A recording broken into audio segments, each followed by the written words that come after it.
नमस्कार। मयंक ज्योतिष वर्ल्ड में मैं डॉक्टर आर के पाठक मयंक इस यूट्यूब चैनल में एक बार पुनः आपका स्वागत करता हूं।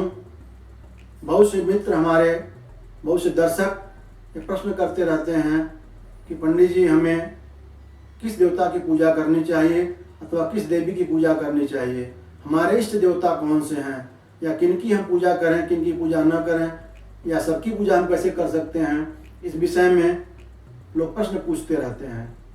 तो इस समस्या का समाधान करने के लिए मैं इस वीडियो में आपके लिए लेके आया हूँ इष्ट देवता आपके कौन हैं। कैसे जाने कि आपके इष्ट देवता कौन हैं, किनकी पूजा आपको करनी चाहिए, इसके बारे में महत्वपूर्ण जानकारी आपको इस वीडियो में मिलेगी। आप इस वीडियो को शुरू से लेकर अंत तक जो है देखें, स्किप न करें, नहीं तो आपको पूरी जानकारी प्राप्त नहीं हो पाएगी या समझ में नहीं आएगी।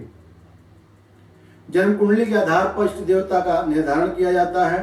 इष्ट देवता के निर्धारण के लिए कई मत प्रचलित हैं। एक मत के अनुसार कुंडली में जो 9 ग्रह होते हैं उनके राशि अंश कला विकला होती है, तो जिस ग्रह के अंश सबसे ज्यादा होते हैं वह कुंडली में आपका आत्मकारक ग्रह माना जाता है।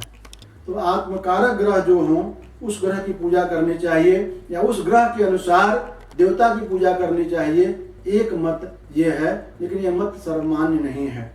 कुछ विद्वान ये मानते हैं कि लग्न कुंडली में पंचम ग्रह, 5वें स्थान में जो ग्रह स्थित होता है उसकी आराधना करनी चाहिए, या पंचम भाव में स्थित ग्रह के आधार पर इष्ट देवता का चुनाव करके उसकी पूजा करनी चाहिए। अब प्रश्न उठता है कि यदि पंचम भाव में 1 से अधिक ग्रह बैठे हों, 5 ग्रह बैठे हों, 2 ग्रह बैठे हों, 3 ग्रह बैठे हों, तो किस ग्रह के आधार पर इष्ट देवता का चयन करें। तो सबसे अधिक बली जो ग्रह हो उस बली ग्रह के आधार पर इष्ट देवता का चुनाव करें, या 2 ग्रह बैठा हो तो दोनों ग्रहों के आधार पर भी आप देवी देवता जो भी आ रहे हों इष्ट देवता का चुनाव करके उनकी पूजा आप कर सकते हैं, वो आपके इष्ट देवता होते हैं। अधिकांश विद्वान ये मानते हैं कि पंचम भाव में जो राशि हो उसके मालिक के अनुसार, उन्हें पंचमेश के अनुसार इष्ट देवता का चुनाव करना चाहिए, क्योंकि 5वां घर जो कुंडली में होता है वह विद्या बुद्धि का होता है। तो विद्या बुद्धि आपकी अच्छी हो और आपके जीवन में सफलता प्राप्त हो, इसके लिए पंचमेश का बली होना आवश्यक है। तो पंचमेश के आधार पर इष्ट देवता, और इष्ट देवता का स्थान भी वही है, उसके आधार पर आपको इष्ट देवता का चयन करके उनकी पूजा करनी चाहिए।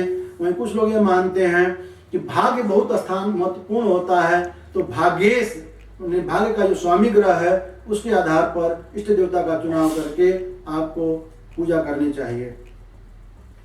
तो ये निष्कर्ष पर हम पहुंचते हैं कि पंचमेश और नवमेश, पंचम भाव में स्थित ग्रह के अनुसार भी इष्टदेव का चुनाव कर सकते हैं। इसके अतिरिक्त पंचमेश और नवमेश इन दोनों ग्रहों के आधार पर भी आप अपने इष्ट देवता का चुनाव कर सकते हैं, और जो भी इष्ट देवता आपके होते हों उनकी नियमित पूजा अवश्य करें। अन्य देवी देवताओं की पूजा भी साथ साथ कर सकते हैं या उनके त्योहारों पर कर सकते हैं, परंतु अपने इष्ट देवता जो आपके होते हैं उनकी नियमित पूजा, नित्य पूजा आप अवश्य करें। इसके साथ साथ इष्ट देवता के साथ साथ जो आपके घर के कुल देवता या कुल देवी होते हैं उनका पूजा करना न भूलें। उनका पूजा निश्चित रूप से करें, क्योंकि वह आपके घर के रक्षक देवी या देवता होते हैं।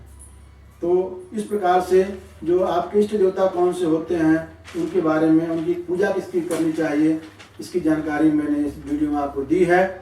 आशा है जानकारी आपको अवश्य अच्छी लगी होगी। यदि जानकारी अच्छी लगी है तो इस चैनल को सब्सक्राइब कर लीजिए, और अगले वीडियो में मैं बताऊंगा कि लग्न के आधार पर कौन से आपके इष्ट देवता या इष्ट देवी होते हैं जिनकी आपको पूजा करनी चाहिए। इस वीडियो को देखने के लिए आपका बहुत बहुत धन्यवाद।